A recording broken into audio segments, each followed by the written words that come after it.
إن الحمد لله أصلي وأسلم على نبينا مصطفى محمد صلى الله عليه وسلم وعلى آله وصحبه أجمعين أما بعد أعوذ بالله من الشيطان الرجيم بسم الله الرحمن الرحيم സൂറ all Imran 62-63 വചനങ്ങളുടെ വ്യാഖ്യാനം ഇന്ന ഹാദാ ലഹുൽ ഖസസുൽ ഹഖ്.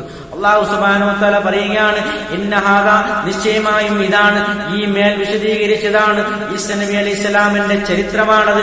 ലഹുവ ഖസസുൽ ഹഖ്, അതാണ് യഥാർത്ഥ കഥാവിവരണം, അതാണ് യഥാർത്ഥ ചരിത്രം, കഥ അതാണ് എന്ന് അല്ലാഹു സുബ്ഹാനഹു വ തആല നമുക്ക് വിശദീകരിച്ചിരുന്നത്. അതല്ലാതെ യഹൂദർ കെട്ടിയുണ്ടാക്കിയ കള്ളക്കഥകളല്ല, അല്ലെങ്കിൽ അതുമായി പ്രചരിപ്പിക്കപ്പെടുന്ന അപവാദ കഥകളല്ല. ഇതാണ് ഈ ഖുർആനിൽ വിശദീകരിച്ചതാണ് യഥാർത്ഥ കഥ എന്നാണ് അല്ലാഹു സുബ്ഹാനഹു വ തആല നമ്മെ ഉത്ബോധിപ്പിക്കുന്നത്. വമാ മിൻ ഇലാഹിൻ ഇല്ലല്ലാഹ്, വമാ മിൻ ഇലാഹിൻ, യാതൊരു ഇലാഹുമില്ല ഇല്ലല്ലാഹ്, അല്ലാഹു അല്ലാതെ ഇലാഹില്ല.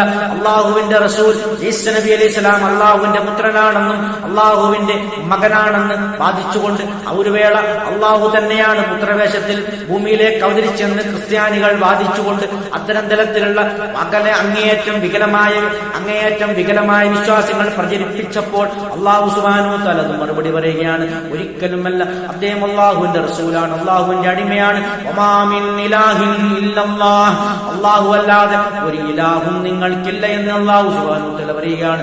ഇന്നല്ലാഹ, നിശ്ചയമായും അല്ലാഹു തആല ലഹുവൽ അസീസുൽ ഹകീം, അല്ലാഹു പ്രതാപശാലിയും അങ്ങേയറ്റത്തെ ഹകീം അഗാധജ്ഞാനിയുമാകുന്നു അല്ലാഹു എന്നാണ് അല്ലാഹു സുബ്ഹാനഹു വ തആല പറയുന്നത്. ഫൈൻ തവല്ലു, ഇനി അവർ പിന്തിരിഞ്ഞു കളയുകയാണെങ്കിൽ ഫൈനല്ലാഹ, അപ്പോൾ നിശ്ചയം അല്ലാഹു സുബ്ഹാനഹു വ തആല അലീമും ബിൽ മുഫ്സിദീൻ, ആ ദുഷ്ട വ്യക്തികളായ ആ നാശകാരികളെ കുറിച്ച് അല്ലാഹു അറിയുന്നവനാണ് എന്നാണ് അല്ലാഹു സുബ്ഹാനഹു വ തആല പറയുന്നത്.